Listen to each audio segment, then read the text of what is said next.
ایران بزرگ با داشتن پیشینه چند هزار ساله یکی از نخستین و مهمترین مراکز تمدنساز جهان به شمار میره. مردمان این سرزمین از تأثیرگذارترین انسانهای کره خاکی هستند که در طول تاریخ با سربلندی، افتخار و حماسه سازی زندگی کردند و از خود یادگارهای فراوانی به جا گذاشتند. به همین دلیل بین گذشته، حال و حتی آینده مردمان این سرزمین یک وجه اشتراک وجود داره، یک وجه اشتراک فرهنگی. در بین آثاری که از گذشتگان برای ما به ارث رسیده بدون شک تخت جمشید مانند یک نگینی در عرصه فرهنگی این سرزمین می‌درخشه.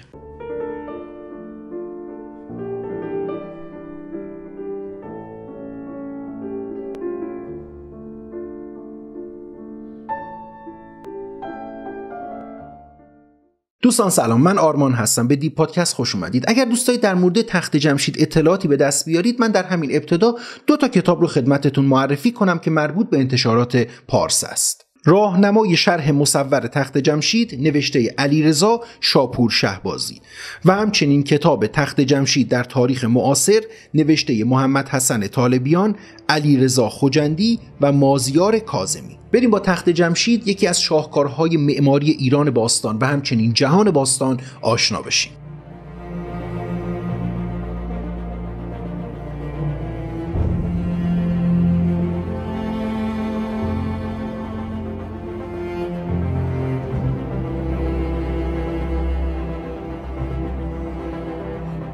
پیش از پرداختن به بنای تخت جمشید بهتره که یک نکته‌ای رو بگیم. در واقع ما به اشتباه داریم به این بنا تخت جمشید میگیم. اسم اصلی این محوطه پارس است و اسم تخت جمشید یک اسم اشتباهه. به گفته محققان صدها سال پس از حمله اسکندر مقدونی و همچنین اعراب یاد و خاطره پادشاهان هخامنشی رو به فراموشی رفت. بعداً مردمانی که از اون نواحی رد می‌شدن با خرابه‌های اون منطقه روبرو بودن و به اون منطقه توجه چندانی نمی‌شد. اکثر مردمان محلی از اون منطقه رد می شدن و یک نقش برجسته‌ای می دیدن که یک پادشاهی سوار بر یک تختی شده و این تخت رو عده‌ای سرباز دارن حمل می کنن. چون این افراد نمی تونستند خط میخی بخونن و کاری به کار اون کتیبه ها نداشتن، فکر می کردن این فردی که بر روی تخت نشسته همون جمشیده و اون تختم اورنگ جمشیده که در داستانهای فردوسی ازش یاد شده. به همین دلیل اسم این منطقه رو تخت جمشید گذاشتن که به مرور زمان هم همین اسم روی این منطقه باقی موند. بعدها که باستانشناسان وارد اون منطقه شدن، اکتشافاتشون رو آغاز کردن و همچنین تسلط بر خط میخی داشتن، متوجه شدن که این منطقه هیچ ارتباطی با جمشید در داستانهای فردوسی نداره، بلکه اشاره به منطقه پارسه داره که متعلق به سلسله هخامنشیانه. کتیبه داریوش بزرگ بر دیوار جنوبی پارسه آشکارا گواهی میده که در این مکان هیچ بنایی از قبل وجود نداشته. در زمان ساسانیان به پارسه 100 ستون، 40 ستون و پس از حمله اعراب این مکان رو 40 منار میگفتن و با شخصیت‌هایی چون سلیمان نبی و جمشید ارتباطش میدادن. حتی تاورنی، جهانگرد معروف فرانسوی که در عصر صفوی چند بار به ایران سفر کرد، از پارسه با نام 40 منار یاد کرد. یونانیان هم به پارسه پرسپولیس یا شهر پارسیان میگفتند. در زمان پهلوی اول در سال 1931 نخستین کاوش‌های علمی در پارسه توسط ارنست امیل هرتزفیلد آلمانی زیر نظر رضا شاه صورت گرفت و در اینجا بود که پس از خوانش کتیبه‌ها توسط متخصصین خط میخی نام این مکان پارسه شد. قدرت گرفتن هخامنشیان با کوروش بزرگ آغاز میشه. ما داستان کوروش بزرگ رو قبلا تعریف کردیم در 2 قسمت. من لینک قسمت اول رو اینجا خدمتتون میذارم. قسمت دوم در توضیحات همون ویدیو هست. اما کوروش بزرگ فرمانروای یک قبیله‌ای از پارسیان بود و در نهایت موفق شد یک امپراتوری غول‌پیکر تشکیل بده. در تاریخ از کوروش بزرگ به نیکی یاد میکنن. مورخین اعتقاد دارن کوروش بزرگ فردی بود که یهودیان رو از اسارت بابلیان نجات داد. همچنین گزنوفون مورخ یونان باستان در قرن 4 پیش از میلاد اعتقاد داره که کوروش بزرگ فرمانروایی بسیار عادل بود و مردی نیک سرشت بود که باید در تاریخ ازش به نیکی یاد بشه. کوروش همچنین در عهد باستان به باغداری شهرت داشت. حفاری‌های اخیر در پایتخت او پاسارگاد و کشف کانال‌های آبرسانی به باغ‌های سلطنتی وسیع بر این واقعیت سهه می‌گذاره. پس از درگذشت کوروش فرزندش کمبوجیه جانشین پدر شد. داستان کمبوجیه رو هم ما ساختیم. من لینک کمبوجیه رو هم این بالا خدمتتون میذارم، اگر دوست داشتید یه سر به اون ویدیو بزنید. کمبودجه هنگامی که قدرت رو در اختیار گرفت به سمت مصر لشکرکشی کرد و مصر رو هم فتح کرد. امپراتوری و قلمرو به پدرش رو قدرت بیشتری داد و یک وسعت عجیبی به دست آورد. اما در روزهای آخری که در مصر بود خبرهای خیلی بدی از همدان به گوش میرسید. فردی به اسم گئومات علم طغیان بلند کرده بود و میخواست جانشین پادشاهی هخامنشی بشه. کمبودجه هنگامی که این رو شنید یکی از فرمانروایان خبره خودش به اسم داریوش رو به عنوان فرمانروای مصر در نظر گرفت. بعد هم با یک لشکر قدرتمندی به سمت همدان حرکت کرد که البته هیچگاه به همدان نرسید و در میانه راه در شوش جونش رو از دست داد. هنگامی که داریوش این خبر رو شنید لشکرکشی کرد و به سمت همدان به راه افتاد. شورش گئومات رو سرکوب کرد و گئومات رو از تخت پادشاهی به زیر کشید. به گئومات بردیای دروغین هم میگن چون خودش رو بردیا معرفی کرده بود، بردیایی که فرزند کوچکتر کوروش بود. داریوش کبیر گئومات رو هنگامی که کنار زد خودش پادشاه جدید هخامنشیان شد. چون هم از نسل هخامنشیان بود و همچنین کمبودجه فرزندی نداشت، به همین دلیل پادشاهی داریوش آغاز شد که یک پادشاهی قدرتمند و بر اساس عدالت گستری بود. در سنگنگاری داریوش بزرگ در بین همدان و کرمانشاه در بیستون نماد فروهر بالای نقش دیده میشه. داریوش بزرگ در حالی که کمانی در دست چپ داره و دست راست خودش رو به احترام اهورامزدا تا روبرو بالا آورده کاملا مشهوده. یک پای خود را بر روی سینه یکی از دشمنان مغلوب که به باور تاریخ نگاران همون گئومات یا بردیای دروغینه قرار داده و در پشت سرش 2 نفر دیده میشن که یکی کمان و دیگری نیزه‌ای در دست داره. این 2 نفر همون ویدفرنا و گئوبورو از سرداران و یاران داریوش هستند و 8 نفر روبرو که با دستان از پشت بسته و در حالی که طناب به گردن دارند به حضور داریوش رسیدند. داریوش بزرگ موفق به تشکیل یک دولت جهانی شد و ثبات و بزرگی دوران کوروش بزرگ را حفظ کرد که وسعت و پهنای ایران باستان از رود دانوب در اروپا تا دریای آرال در آسیای مرکزی و از اقیانوس هند و رود سند تا حبشه و لیبی زیر چیرگی امپراتوری هخامنشی و داریوش بزرگ بود که امروزه از آن به عنوان 10 امپراتوری بزرگ جهان یاد میشه و 28 ملیت مختلف زیر سلطه فردی بودند که شاه شاهان نامیده میشد.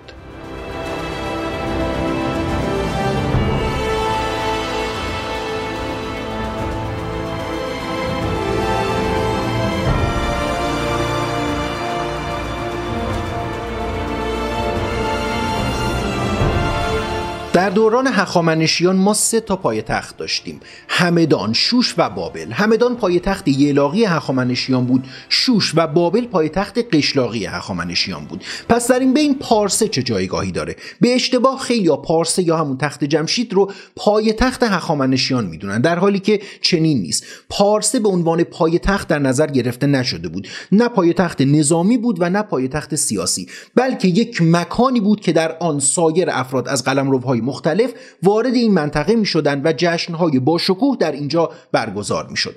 بنای پارسه به دستور داریوش بزرگ بنا شد. داریوش بزرگ دستور داده بود تا یک بنایی ساخته بشه و افراد از قومیت‌های مختلف، از ملیت‌های مختلف وارد اونجا بشن، هدایاشون رو تقدیم پادشاه کنن و جشنهای بزرگی هم برگزار بشه.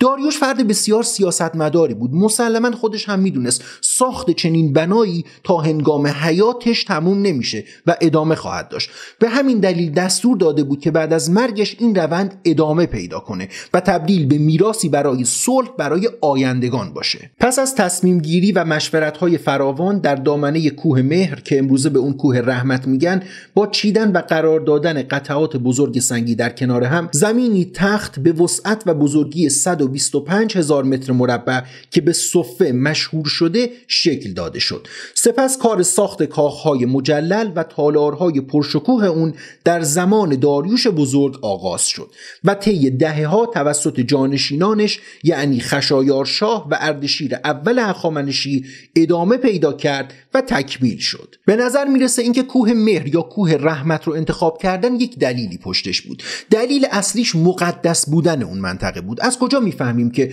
اون منطقه مقدس بود؟ چون در اونجا آرامگاه‌های زیادی کشف شده و یک سری دخمه‌ها وجود داره. مردگانشون رو هخامنشیان به اون منطقه می بردن که اشاره به مقدس بودن اون منطقه یعنی کوه مهر داره. از همون آغاز ساخت پارسه حفاظت این مجموعه در برابر بلایای طبیعی و به ویژه باران از دغدغه‌های مهم معماران و مهندسان بوده. برای همین ناودان‌های آجری و قیراندود مورد استفاده قرار می گرفت. همچنین یکی دیگه از ممتازترین هنرنمایی معماران هخامنشی در ساخت این بنا چاه سنگیه. این چاه تراشیده شده در دل سنگ‌های کوه مهره که با ارتفاع 22 متر و عمق 26 متر در قسمت شمال شرقی خزانه پارسه قرار داده شده. بنا به شواهد این چاه محل ذخیره آب آشامیدنی و همچنین مانعی برای سرازیر شدن جریان آب به سطح عمارت‌ها بوده.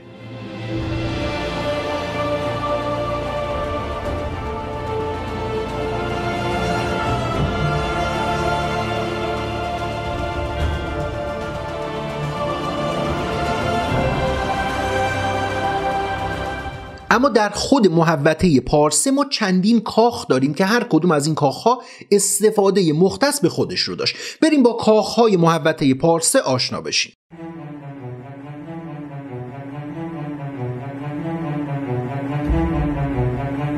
این کاخی که پشت سر من دارید میبینید اسمش کاخ تچره، تو همون بنای تخت جمشید هم قرار داره. این کاخ به دستور داریوش بزرگ بنا شده. تچر به معنای خانه زمستانیه و به عنوان کاخ زمستانی داریوش بزرگ مورد استفاده قرار میگرفت. یک کتیبه هم اینجا شما مشاهده میکنید، روی این کتیبه نوشته شده من داریوش این تچر را بنا کردم. مکان زمستانی داریوش کبیر بودش. یکی از ویژگی‌های خاص و ویژه کاخ تچر استفاده از سنگ‌های صیقل داده شده و براق در جای جای آن بوده که تصاویر گوناگون رو همچون آینه منعکس می‌کردند و از این رو به این کاخ تالار آینه هم گفته می‌شد. این محوطه‌ای که پشت من می‌بینید بقایای کاخ آپاداناست که توسط داریوش کبیر بنا شده. این کاخ استفادهش به این صورت بود: نمایندگان کشورهای مختلف، ساتراپی‌هایی که تحت فرمان هخامنشیان بودند، به اینجا می‌اومدن و در اینجا هدایاشون رو تقدیم داریوش کبیر می‌کردن. مراسم بزرگی برگزار می‌شد. کاخ بسیار باشکوهی هم بود. این بقایای اون کاخه که از 2500 سال تا به الان باقی مونده. به گفته اریک اشمیت، حفار پارسه، این کاخ یعنی آپادانا عالی ترین، با شکوه ترین و بزرگترین ساختمان پارسه به شمار میره. دو سری پلکان بسیار زیبا در شمال و شرق ورودی های کاخ آپادانا وجود داره. هر کسی که از پله های آپادانا بالا میرفت تحت تأثیر زیبایی و بزرگی پارسه قرار می گرفت. در اینجا با ستونهای 20 متری روبرو می شد. سپس با گذر از درهای عظیم چوبی که با ورقه های نقشدار طلا و نقره تزیین داده شده بودند و هر کدوم 18 متر طول داشتند وارد تالار اصلی می شد. در درون کاخ آپادانا شاهد فضای افسانه‌ای و حیرت انگیز می شدند که فرش‌های رنگارنگ سراسر کف تالار رو پوشونده بودند. همچنین تزیینات دیوارها و سقف تالار هم با رنگ‌های زیبایی مزین شده بودند و در نهایت در انتهای تالار کسانی که وارد تالار اصلی می‌شدند میتونستن پادشاه رو ببینن که بر روی تخت شاهی نشسته و دستور به آغاز مهمانی رو میده. این کاخی که الان در این قسمت مشاهده میکنید اسمش کاخ هدیشه. هدیش به معنای بلند، دارای ارتفاع میشه و اسم زن دوم خشایارشاه هم بود. این کاخ به دستور خشایارشاه بنا شد و تو مرتفع ترین قسمت پارسه هم حضور داره. این که میگن اسکندر مقدونی به ایران حمله کرد و حتی آتش زد تخت جمشید رو، اینجا یه مقدار قضیه انگار واقعیت پیدا میکنه، چون بر روی بناهای تخریب شده این کاخ هنوز آثاری از آتش سوزی رو ما میتونیم مشاهده کنیم. میرسیم به کاخ شورا. چرا اسم این رو شورا گذاشتن؟ دقیقاً به خاطر اینکه برای مشورت و گفتگو مورد استفاده قرار میگرفت. معمولا نجیب زادگان و بزرگان وارد این کاخ میشدن و با همدیگه صحبت میکردن. جلسات مهمشون رو در این کاخ برگزار میکردن. بنایی که پشت سر من میبینید معروف به دروازه نیمه تمام. اینکه چرا اسمش رو دروازه نیمه تمام گذاشتن داستان جالبی داره. بسیار شبیه به دروازه ملل میمونه، اما گویا حالا اتفاقاتی افتاده بود که نیمه تمام رها شد و نتونستن این بنا رو کامل کنن. به همین دلیل بهش میگن دروازه نیمه تمام. کاخی که پشت سر من دارید میبینید کاخ 100 ستون نام داره و بزرگترین کاخ سرپوشیده جهان باستان به شمار میره. به این دلیل بهش میگفتن 100 ستون، چون ستونهاش 10 در 10 در دو طرف کاخ گذاشته شده. این کاخ به دستور خشایارشاه بنا شد و توسط اردشیر اول پایان پیدا کرد.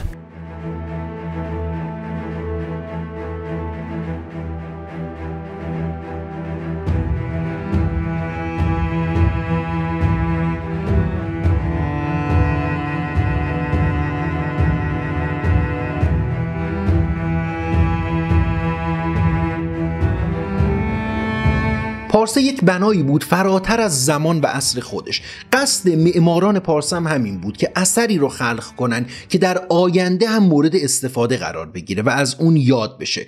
این نوع معماری به معماری هخامنشی شهرت داره، چرا که نوع معماری که ما در پارسه میبینیم در شوش، بابل و همدان هم میبینیم که هخامنشیان زیاد در اون مناطق رفت و آمد میکردند و اثر بسیار ماندگاری از خودشون به جا گذاشتن. اما مساله به کار رفته در ساخت بناهای پارسه چه نوع مساله‌ای بودند؟ اکثرا مساله‌ای بودند که در دوران باستان زیاد مورد استفاده قرار می‌گرفتند، مثل سنگ، آهن‌های کشف شده و حتی چوب‌هایی که در اون دوران برای ساخت بناها استفاده می‌شدند. اما علاوه بر این مساله ما یک سری مواد گرانبها رو هم می‌بینیم که برای ساخت پارسه از اون مواد استفاده کردند، مثل طلا، نقره و فلزات گرانبها.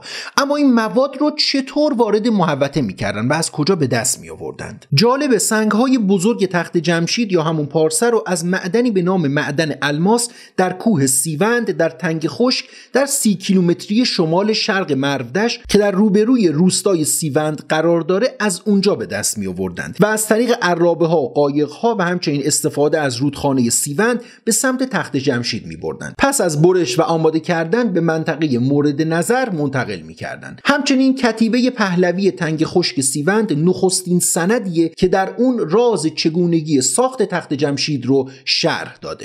این نمایی که میبینید یکی از معادن سنگ هخامنشیانه.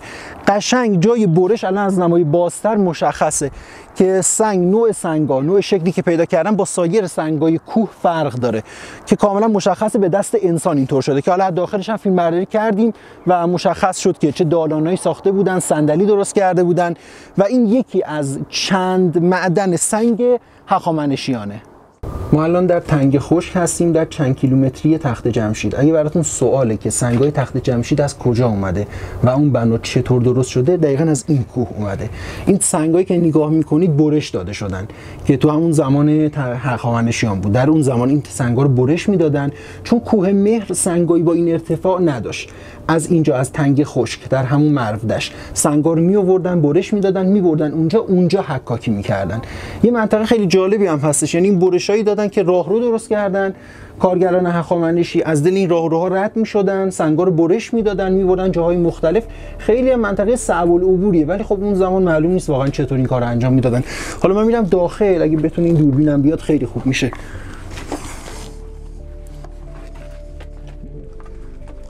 میتونی بیای؟ اومدی؟ خب الان اینجا دوباره راه داره به این سمت، گیه نکنی، دوباره میاد به این سمت.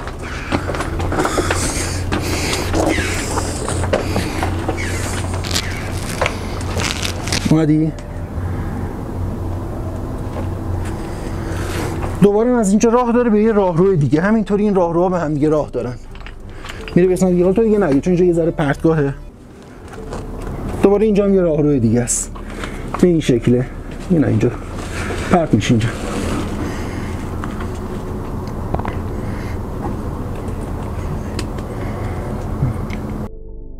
اینجایی که من نشستم به نظر میرسه جایگاه استراحت سربازای هخامنشی یا همون کارگرای هخامنشی باشه، چون شبیه به یه صندلی ساختن، به پله نزدیک نیست، قشنگ آدم راحت میتونه توش بشینه. به احتمال زیاد اینجا رو ساخته بودن بعد از اینکه چند ساعتی که کار میکردن روی اینا میشستن و استراحت میکردن. این سنگا هم که حالا اگه پشت سر بتونه فیلم بگیره قشنگ برش و اون جای کلنگ و اینا کاملا مشخصه. سنگا رو از اینجا میکندن چون جنس سنگای تخت جمشید دقیقاً از همین سنگاست.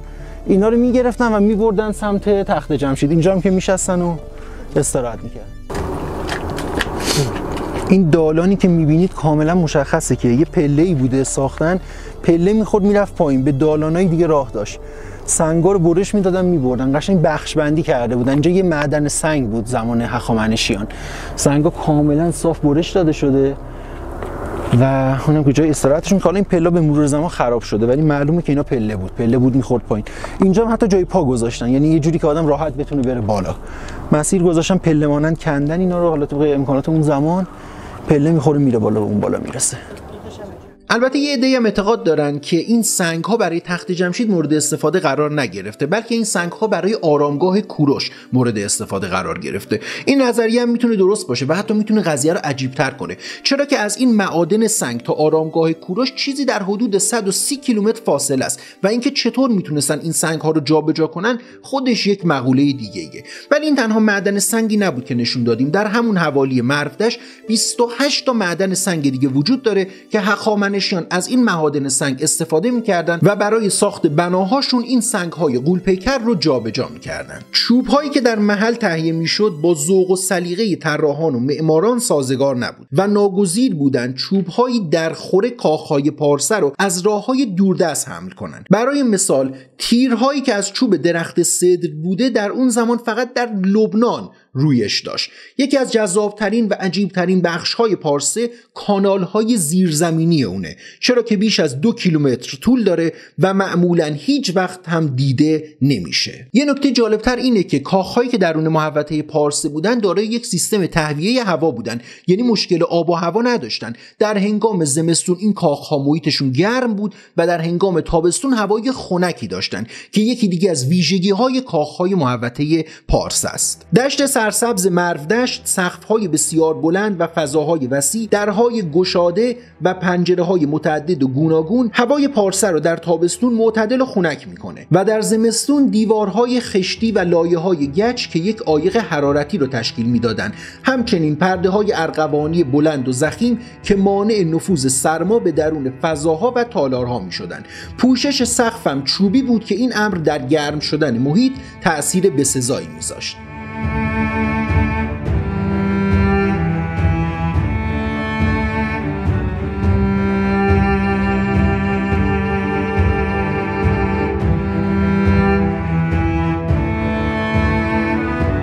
در محوطه پارسه و اطراف این محوطه تونستن چندین و چند کتیبه و گلنوشته کشف کنن. چیزی در حدود بیش از 30,000 گلنوشته از این محوطه کشف شد. تعداد خیلی زیادی از این گلنوشته ها امروزه در موزه های کشورهای خارجیه، ولی یک تعدادی از اینها هم به ایران برگشته. مطالعه روی این گلنوشته ها اطلاعات خیلی خوبی از اون دوران و نحوه ساخته شدن پارسه رو به ما میده.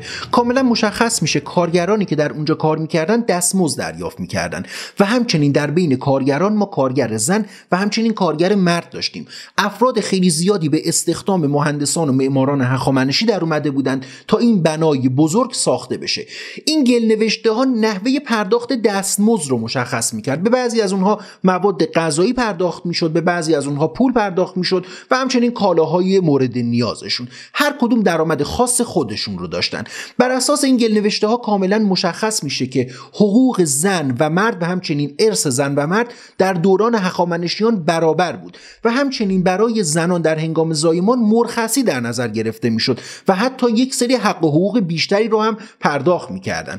در بعضی از مکانهای پارسه که داشتن کارهای معماری انجام میدادن مسئول و مدیر اون محوطه زن بود و تعدادی کارگر مرد در اونجا مشغول فعالیت میشدن و اون زن درآمدی بیشتری از مردها داشت. به گفته پروفسور خانم هاید ماری کوخ، ایرانشناس آلمانی، این همه تأمین اجتماعی حتی امروزه در کشوری مانند آلمان هم به طور کامل انجام نمیشه و این برای 500 سال پیش از میلاده که چیزی شبیه به یک معجزه است. همه اینها چه چیزی رو ثابت میکنه؟ این رو ثابت میکنه که کارگران در دوران هخامنشیان به هیچ عنوان برده نبودند، بلکه به استخدام هخامنشیان در می اومدن و از حقوق و مزایایی هم بهره مند میشدن. این کارگران هم اکثرا کارگران بومی همون نواحی بودند و برای اینها اشتغال زایی ایجاد شده بود، وارد محوطه پارسه شده بودن، کار میکردن و حق و حقوق همه اینها محفوظ بود. به گفته دکتر علیرضا شاپور شهبازی، مؤسس بنیاد تحقیقات هخامنشی، با توجه به الواح کشف شده در خزانه پارسه،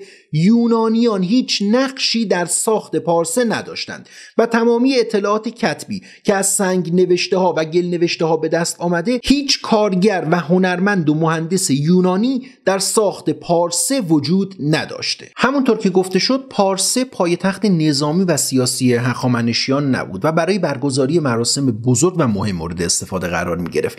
یکی از اون مراسم جشن‌های سالیانه بود، مثل جشن نوروز. معمولا هنگامی که جشن نوروز برگزار میشد، مردمان اون نواحی وارد محوطه پارسه میشدند و همچنین نمایندگان 28 ملتی که زیر پرچم هخامنشیان بودند. هخامنشیان یک امپراتوری قدرتمند تشکیل داده بودند و 28 ملیت مختلف زیر پرچم و قدرت پادشاه هخامنشی بود. معمولا در جشن‌های مختلف، مخصوصا جشن نوروز، نمایندگان این 28 ملیت به دربار پادشاه هخامنشی ورود پیدا می‌کردند و هدایای خودشون رو تقدیم شاه هخامنشی می‌کردند. این بنا برای همون ساخته شده بود، یک بنای مجلل که مراسم خاصی هم داشت. معمولا از نمایندگان پارسی و مادی مورد استفاده قرار می‌گرفت و این نمایندگان مهمان‌ها از ملیت‌های مختلف رو راهنمایی می‌کردند. یک سری مراسم و تشریفات خاصی هم وجود داشت. این مهمانان از دروازه همه سرزمین‌ها یا دروازه ملل عبور می‌کردند، از دو گاو غول‌پیکر رد می‌شدند و این نماد ورود به امپراتوری پارسیان بود و همین قضیه باعث می‌شد که جلال و جبروت و شکوه این مراسم و همچنین اون قلمرو چند برابر بشه. برای نقش برجسته‌ها کاملا مشخصه که نمایندگان بابلی دارن یک پارچه‌ای رو تقدیم شاه هخامنشی می‌کنن، یک چیزی شبیه به شال یا یک چیزی شبیه به یک پارچه. نقش هایی که این پارچه داره شباهت خیلی زیادی به فرش پازیریک داره. ما داستان فرش پازیریک رو در ویدیوی سکاها ساختیم، در مورد قوم سکاها که از اقوام آریایی ایران باستان بودن. من لینکش رو این بالا خدمتتون میذارم. فرش پازیریک یک فرشی بود که چندین سال پیش در جنوب سیبری و از دل یخهای غول‌پیکر سیبری تونستن این فرش رو بیرون بکشن. قدیمی ترین فرش کشف شده تا به امروزه، مربوط به قرن 4 یا 5 پیش از میلاد میشه که در موزه آرمیتاژ یا هرمیتاژ در روسیه، در سن پترزبورگ روسیه نگهداری میشه. 28 اسب سواری که بر روی فرش پازیریک دوخته شدند یادآور نقش برجسته‌های پارسه هستند که ملاقات‌های با شکوه شاهانه رو به تصویر درآوردند. یکی از ویژگی‌های نقش برجسته پارسه اینه که نمایندگان پارسی و مادی در کنار همدیگه هستند و به نشانه احترام دستشون رو روبروی همدیگه دراز کردن. هیچ شخصیتی سوار بر اسب نیست و اگر فردی نماد سیاسی قدرتمندتری داشته باشه، مقام سیاسی بالاتری داشته باشه، یک چوب در دست داره یا از روی کلاه و تاج بالای سرش مشخص میشه. این چه چیزی رو نشون میده؟ این نشون میده که برابری در بین تمام اقوام و ملت‌ها در دوران هخامنشی پابرجا بوده. هیچ قومیتی و هیچ ملتی برتر از اون یکی نبوده. کسی سوار بر اسب نیست، کسی بلندتر از اون یکی ساخته نشده و همگی در یک سطح هستن و نقش برجسته ها نشان دهنده احترام بین قومیت هاست. علاوه بر اون در این نقش برجسته ها ما میبینیم ملت های مختلف با یک درخت سرو از همدیگه جدا شدن. اما یک سوالی پیش میاد، چرا اینقدر در نقش برجسته های هخامنشی ما درخت سرو میبینیم؟ به اعتقاد خیلی از محققین درخت سرو نماد ایران باستان بود و یک درخت مقدس به شمار میرفت. ما در داستان زرتشت هم تعریف کردیم، لینک زرتشت رو هم این بالا خدمتتون میذارم که حتی پیامبر زرتشت یک درختی کاشت به اسم درخت سرو کاشمر که یک درخت بسیار مقدس بود و تا هنگام حمله اعراب هم سر جاش بود، اما پس از حمله اعراب این درخت قطع شد و از بین رفت. علاوه بر درخت سرو، یک نماد گیاهی دیگه‌ای که مقدس بود برای هخامنشیان نماد گل نیلوفر بود که در اصل اسمش گل نیلوپر بود و با حمله اعراب به گل نیلوفر تغییر اسم داد. خیلی اعتقاد دارن این گل نیلوفر نماد کشور مصر بود و توسط نمایندگان ساتراپی مصر تقدیم پادشاه هخامنشیان شد. یک گروه دیگه از کارشناسا اعتقاد دارن که این گل نیلوفر همون نیلوفر آبی کرمانشاهه که اشاره به سراب نیلوفر در کرمانشاه داره و نماد کرمانشاه به شمار میره که ریشه در آیین میترائیسم داره. در بدو ورود به محوطه پارسه شما یک جفت پلکان قرین شده میبینید که باید از این پلکان بالا برید و وارد محوطه بشید. اما یه چیزی که خیلی نظر اون فردی که وارد محوطه میشه رو به خودش جلب میکنه اینه که چرا فاصله این پله ها خیلی کوتاهه و این قضیه خیلی عجیب به نظر میرسه. برای دستیابی به واقعیت این قضیه بهترین کار اینه که از این پله ها بالا برید تا خودتون متوجه این قضیه بشید. در اصل این قضیه هم کاملا هوشمندانه طراحی شده. هدف این بود وقتی که افراد میخوان وارد محوطه پارسه بشن به هیچ عنوان احساس خستگی نکنن. شما هنگامی که دارید از این پله ها بالا میرید اصلا حس نمی‌کنید که یک سربالایی رو دارید طی می‌کنید. حس می‌کنید که انگار بر روی یک زمین صاف دارید قدم برمی‌دارید. در این حال کافیه که یکی از دوستانتون هم کنارتون کنارتون باشه و شروع کنید به صحبت کردن با این دوستتون. نه حالت خودتون رو از دست میدید، نه به نفس زدن میافتید و نه احساس خستگی میکنید. در واقع حرکت سیاستمندانه‌ای بودش که هخامنشیان معمارانشون در اون زمان انجام دادن. هدف این بود وقتی که نمایندگان ساتراپی‌های مختلف وارد اون محوطه میشن، در اونجا مشغول صحبت و رایزنی هستن. هنگامی که دارن وارد محوطه میشن و از این پله‌ها بالا میرن، اون وقار و اون حالت شاهانه خودشون رو از دست ندن و به هیچ عنوان به نفس زدن نیفتن و در همون حال که دارن قدم برمیدارن مشغول گفتگو و صحبت هم باشن. چنانچه محوطه پارسه برای همین طراحی شده بود، از اقوام و ملیت‌های مختلف وارد اونجا بشن و با هم رایزنی کنن و صحبت کنن. به همین دلیل این پله‌ها رو کوتاه ساختن تا باعث خستگی نمایندگان ملت‌های مختلف نشه. گاهی اوقات به اشتباه گفته میشه پله‌ها کوتاهه که احشام از روی اون رد بشن. چنین چیزی معنی نداره. احشام حق ورود به محوطه شاهی رو نداشتن و این حرکت بی احترامی به مقام شاه و همچنین بی احترامی به سایر نمایندگان بود. این پله‌ها برای نمایندگان کوتاه درست شده، نه برای احشام، که این قضیه اشتباهه.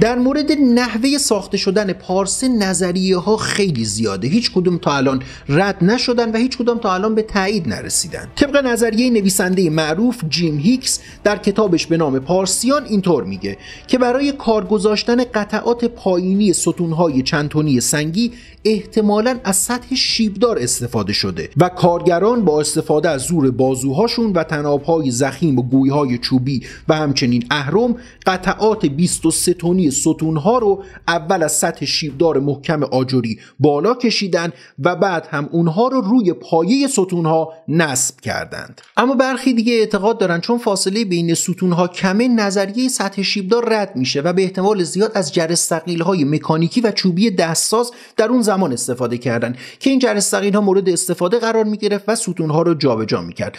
از قضا تو کشفیات باستانشناسی که در همون حوالی داشتن یک سری قرقره‌های باستانی کشف کردن که مربوط به همون جرثقیل‌های قدیمی میشه و این نظریه استفاده از جرثقیل رو قدرتمندتر میکنه. ولی همچنان میگیم نظریه‌ها در مورد ساخت تخت جمشید خیلی زیاده و دقیق مشخص نیست که از چه ابزارالاتی برای منتقل کردن این سنگ‌های غول‌پیکر استفاده کردند.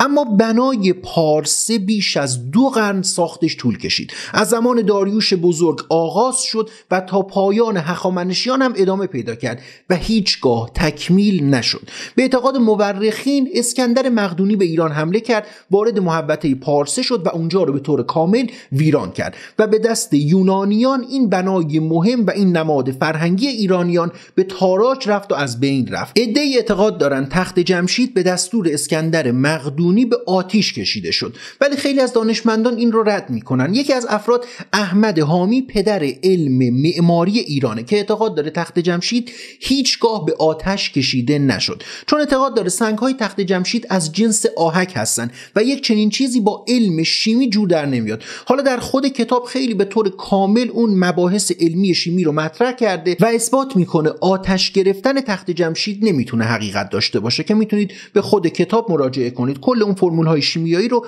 مد نظر قرار میده. ولی سوال پیش میاد اگر تخت جمشید به آتش کشیده نشده پس چطور تخریب شده؟ کاملا مشخصه که این بنای بزرگ به دست انسان تخریب شده و بنا به یک دستوری ما آثار خرابی بر روی این اثر مهم تاریخی میبینیم. دانشمندان اعتقاد دارند که ایران چندین و چند بار مورد هجوم اقوام بیگانه قرار گرفت، مثل اعراب، مغول‌ها، تیموریان و سایر اقوام. میگن احتمال خیلی زیادی داره هنگامی که این قومیت‌ها، هنگامی که این لشکرها وارد ایران شدن، دستور تخریب و تاراج تخت جمشید رو صادر کرده باشن و تخت جمشید به مرور زمان به دست سپاهیان عرب و مغول تخریب شده باشه و حمله اسکندری صورت نگرفته باشه که حالا اینها رو ما بعداً به طور خیلی واضح‌تر راجع بهش صحبت خواهیم کرد. علاوه بر اون چون مدت‌ها تقریباً بعد از حمله عرب تا 100 سال 200 سال هیچ کس اهمیتی به این محیط نمیداد و این محیط به حال خودش رها شده بود. تعداد خیلی زیادی از سکنه محلی برای ساخت منازل خودشون، خونه‌های قدیمیشون از سنگ‌ها و مصالح این محوطه استفاده می‌کردن و بخش عمده‌ای از این سنگ‌ها برای ساخت خونه‌های محلی مورد استفاده قرار گرفت. از طرفی هم در ساخت بند امیر از سنگ‌های کوه مهر یا پارسه استفاده شد. به هر حال پشت این اثر 2500 ساله داستان‌های زیادی نهفته است که ما از واقعیت اون به طور 100% بی اطلاعیم. هر ساله این اثر ارزشمند جدا از بارش‌های باران و برف که به همه آثار تاریخی آسیب وارد میکنه، وجود گلسنگ‌ها رو هم داره. گلسنگ‌هایی که به دلیل بی‌توجهی و عدم سمپاشی باعث تخریب همه آثار ارزشمند در ایران میشن. این اثر شگفت‌انگیز در سال 1979 یکی از آثار ثبت شده ایران در میراث جهانی یونسکو به شمار میره و هر سال هزاران نفر از سراسر جهان برای دیدن این مکان تاریخی به استان فارس سفر میکنند. اما در طی سالهای اخیر کمبود بارش باران و برف باعث شده که در منطقه فارس ما خشکسالی داشته باشیم. همچنین کشاورزی که در همون حوالی در نزدیکی محوطه آثار باستانی قرار داره و استفاده بیش از اندازه از منابع زیرزمینی باعث فرونشست در نواحی مختلف در استان فارس شده. یکی از اونها همین آثار باستانی در محوطه مرودشته که اگر کشاورزی ها ادامه پیدا کنه و استفاده از ذخایر زیرزمینی، سفره‌های آب زیرزمینی، همینطور استفاده از اونها ادامه پیدا کنه، بدون شک این فرونشست شامل حال آثار باستانی محوطه پارسه هم خواهد شد و باعث میشه یک خسارت بسیار سنگینی به این اثر بزرگ وارد بشه. و اما سخن پایانی، پارسه تنها یک مجموعه معماری نیست، بلکه آینه ای است که در آن علم و فن و هنر و باورهای ایرانیان کهن انعکاس یافته. پارسه یک مدرسه است، یک کتاب، یک روایتگر پیر. میتوان گفت پارسه نخستین سازمان ملل واقعی دنیا بوده است.